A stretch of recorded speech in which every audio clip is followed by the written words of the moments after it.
자, 오늘 제가 말씀드린 대로 홍콩과 중국 시장 점검을 좀 할 예정인데, 어, 여러분들 홍콩과 중국 시장은 우리 국내 주식과 국내 선물 굉장히 지대한 영향을 많이 끼칩니다. 당연히 미국 시장도 우리나라에 굉장히 지대한 영향을 많이 끼치지만 작년 한 6월 정도부터는 우리나라 시장이 중국 시장과 홍콩 시장을 거의 판박이로 따라가는 커플링이 되는 이런 모습을 굉장히 좀 많이 보였기 때문에 여러분들 지금 중국 시장에 대해서 제가 얘기를 드린다라고 하면 조금 생소하신 부분이 있을지언정 굉장히 제가 쉽게 설명을 해 드릴 테니까 잘 집중해서 보시면 여러분들도 상당한 지식을 얻으실 수 있겠습니다. 자, 저번에 혹시 방송을 못 들으신 분들, 제가 저번 주에 처음 이제 중국 시장에 대해서 살짝 언급을 드렸는데 방송 못 보신 분들을 위해서 살짝 좀 복기 들어가겠습니다. 자, 중국하고 홍콩하고 똑같다라고 일단은 보시면 되고요, 여러분. 홍콩 지수와 중국 지수에 대해서 제가 일단 좀 설명을 드렸는데, 여러분 실전 매매 하시는 분들은 오전에 국내 선물과 항생 두 가지 종목을 거래를 하시죠. 국내 선물 종목은 당연히 이제 국내 거고요.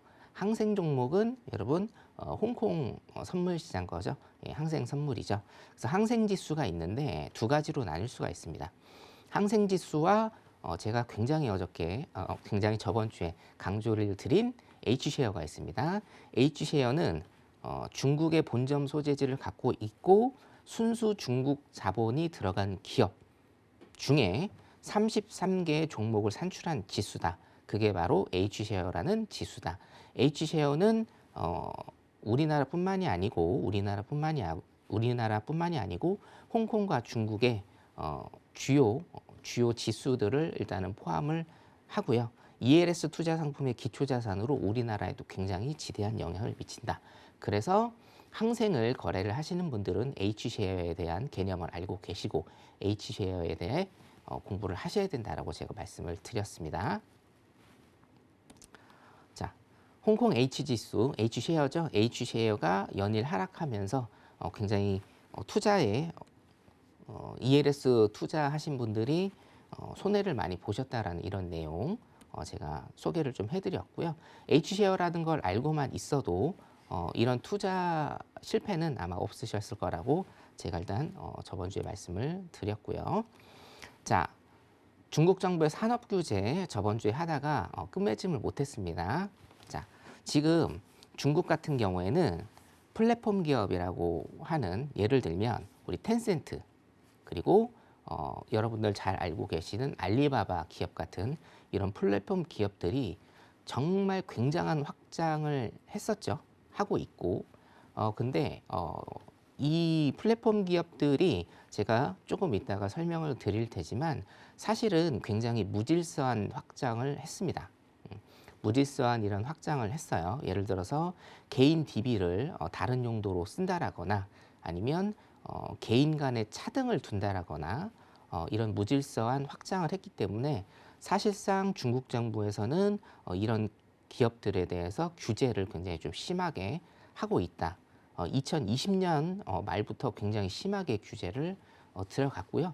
사실은 21년, 22년 올해죠. 21년과 22년이 피크가 되는 한 해라고 일단은 저는 생각을 하고 있습니다. 자, 일단 중국 정부에서는 우리가 빅데이터라고 하죠. 빅데이터를 개별 기업의 이런 민간 기업들의 재산이 아닌 공공재로 일단은 인식을 하고 있는 이런 모습 좀 보이고 있고요. 자, 우리가 대표적인 경제학적으로 생산 요소가 있습니다. 원래는 3대 생산 요소가 있었죠. 토지, 자본, 노동이라는 3대 생산 요소가 있었는데 요즘에는 플러스 하나가 더 늘었습니다. 기술이죠. 자, 토지, 자본, 노동, 기술이라는 이 생산 요소 뭐 거의 우리가 중론으로 알고 있는 이 생산 요소 중에 중국 정부 같은 경우에는 데이터라는 것을 생산 요소 중에 하나로 새롭게 규정을 했어요, 이번에. 그렇기 때문에 어떤 민간 기업의 데이터를 공공재로 보는 겁니다. 그 민간 기업의 어떤 자산으로 보는 게 아니고 그 데이터를 공공재로 일단은 보기 때문에 정부가 이거를 관리 감독할 수 있다라는 생각을 가지고 관리 감독을 지금 하고 있다라고 보시면 됩니다. 자, 그리고 사회적 약자에 대한 보호를 중국 정부에서는 2022년 2021년 말에 화두로 제시를 했고요. 2022년에 이것을 실천시키려는 그런 의지를 보여주고 있다. 제가 추후에 공동부유의 실현이라고 제가 여기다 적어놨는데요. 공동부유라는 것은 여러분 중국 경제 보실 때 2022년, 제가 2022년 미국의 인플레이션의 최대 화두는 뭐라고 말씀드렸죠? 임금이라고 말씀드렸고요. 중국 경제는 2022년 최고의 핫 이슈, 그리고 핵심 키워드는 공동부유라는 게 있습니다. 제가 오늘 추후에 설명을 일단 좀 드리도록 하겠습니다. 자, 중국 정부는 지금 중국 내 경제는, 자, 중국 내 경제가 굉장히 안 좋다라고 제가 말씀을 드렸고, 지표들 안 좋다, 조금 암울하다, 경제 성장률 굉장히 둔화되고 있다라고 저도 말씀드리고 뉴스에서도 계속적으로 여러분들한테 소개를 시켜드리고 있는데, 자, 그러면 왜 중국이 지금 안 좋은 현상이 나타나는 것인가에 대한 제 배경 지식을 제가 오늘 깔아드리도록 하겠습니다. 자, 이런 산업 규제가 굉장히 심하다. 이런 산업 규제를 한 배경에는 어디가 있느냐, 뭐가 있느냐? 이런 플랫폼 기업들, 대표적인 텐센트, 알리바바 같은 이런 플랫폼 기업들이 정말 무질서하게 사업을 확장해서 중국 정부가 이거를 규제를 지금 하고 있다. 여기까지 일단 여러분들이 체크를 하시면 될 것 같습니다. 자, 중국 정부의 규제 상황인데요. 자, 이거는 실제적으로 최근 20년부터 최근까지요. 주요 산업규제 법안 발표 내역입니다. 이거 잠깐 제가 좀 설명을 드릴게요. 반독점법입니다. 반독점법. 우리가 독과점, 독점과 과점이라고 하죠. 우리나라에도 사실 독과점을 규제하는 법률이 있는데 중국 정부에서는 반독점법이라고 해서 시장 지배주의 남용을 제한한다. 알리바바 같은 경우에는 지금 거의 독점적인 기업이라고 생각을 하시면 됩니다. 중국 정부 내에서. 그래서 반독점법은 사실 제가 딱 명확하게 말씀을 드리면 알리바바를 견제하기 위해서 만든 법이다라고 일단 여러분들이 생각을 하시면 되고요. 빨간 박스 잠깐 보겠습니다. 온라인 배달 플랫폼의 책임 및 배달원 권익 보장에 관한 지도 의견인데 추후에 제가 조금 이따 설명을 드릴 건데요. 사회적 약자에 대한 보호라고 제가 마지막에 체크를 해놨죠. 자, 코로나 팬데믹 이후로 우리나라도 예를 들면은 뭐 저기요나 아니면 뭐 배부른 민족 같은 이런 배달 플랫폼들이 굉장히 많이 성장을 했는데 중국 같은 경우에도요. 중국 같은 경우에도 배달 플랫폼이 어마어마하게 많이 성장을 했습니다. 그렇기 때문에 이 배달원들에 대한 사회보장 보험이나 아니면 배달 수행 시간 적정화 등을 요구를 하면서 이런 지도 의견을 중국 정부에서 민간 기업에 이렇게 뿌렸다라고 생각을 하시면 될 것 같습니다.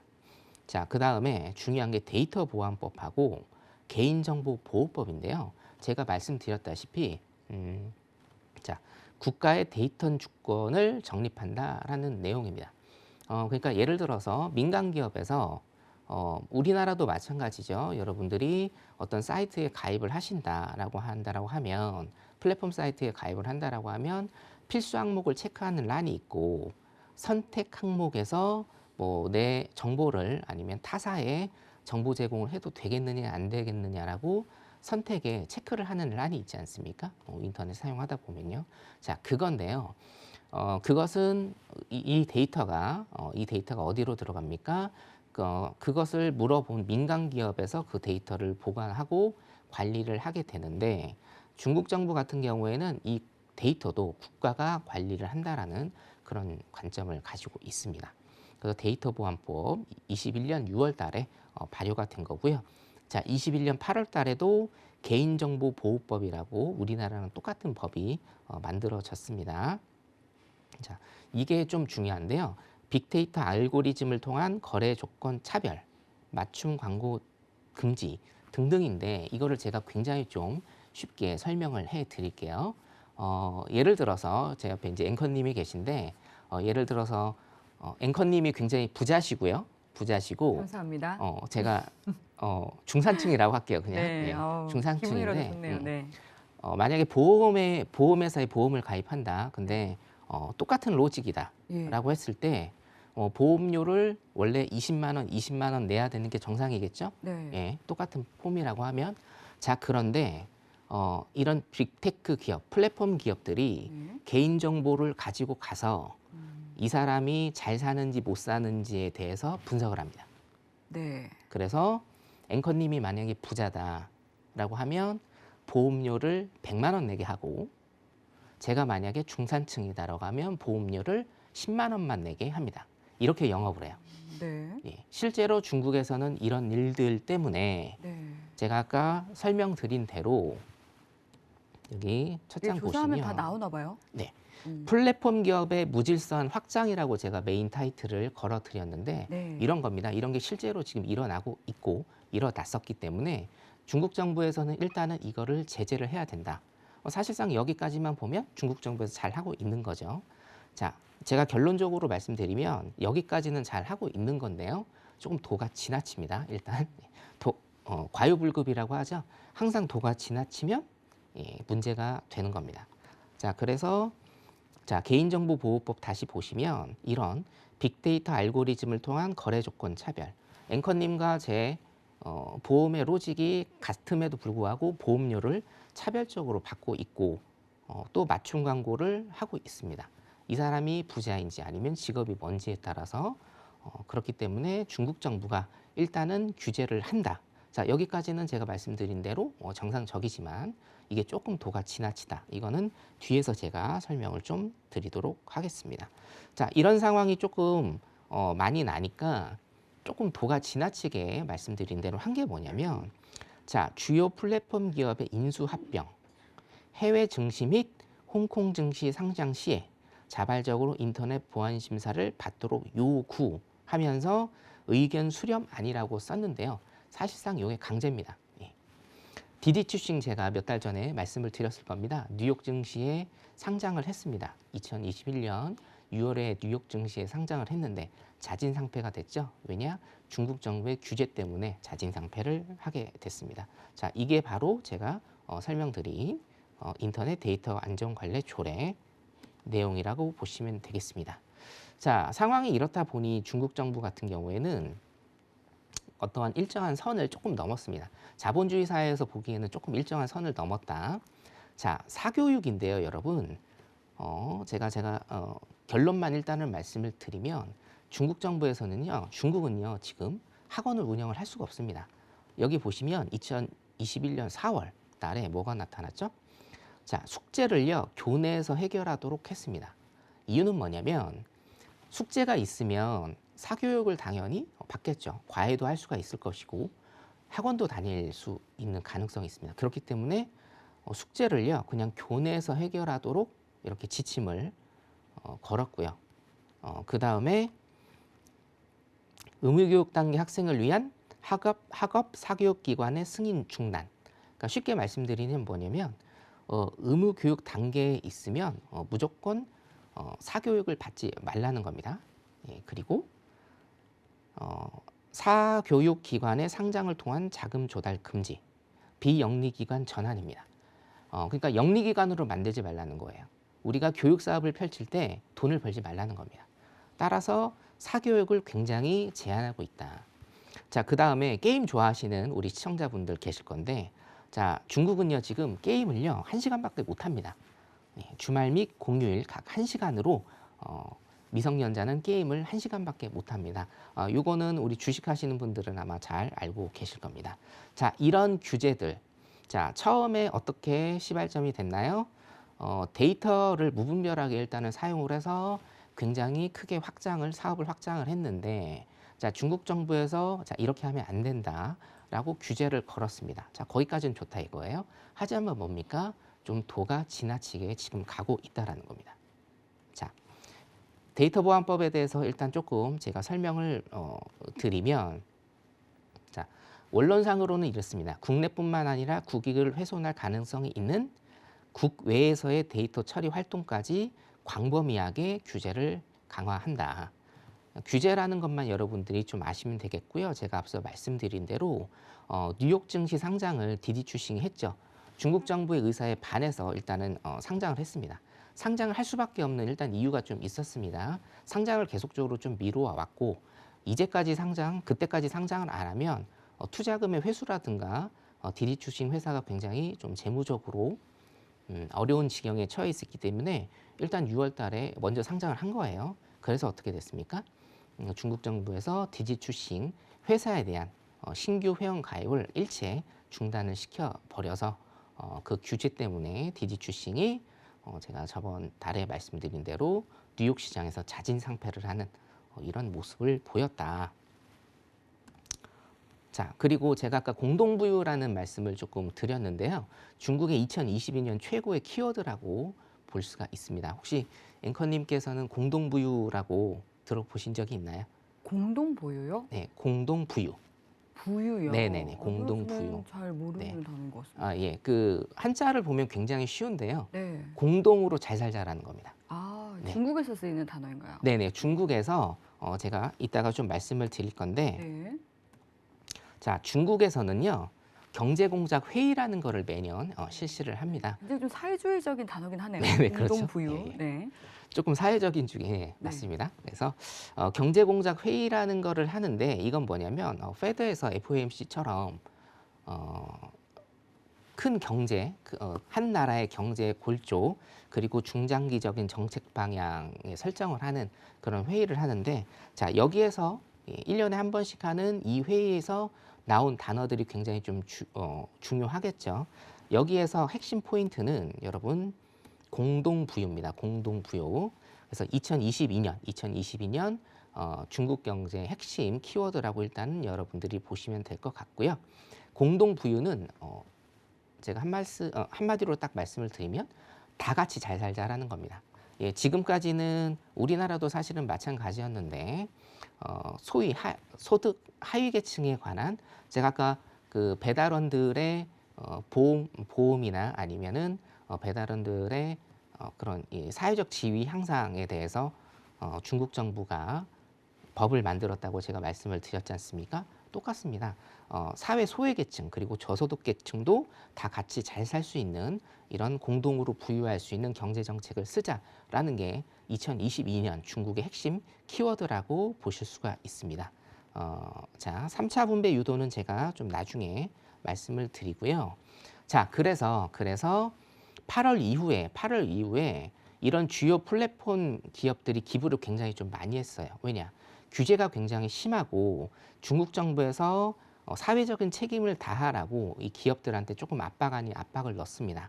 그래서 텐센트나 알리바바 같은 경우에는 1,000억 위안이라는 굉장히 높은 금액. 지금 오늘 보니까 187원이더라고요. 1위안이 환율이 그러면 한 2조 정도 됩니다, 여러분. 2조 정도 되는 거를 기부를 일단은 쭉 했습니다.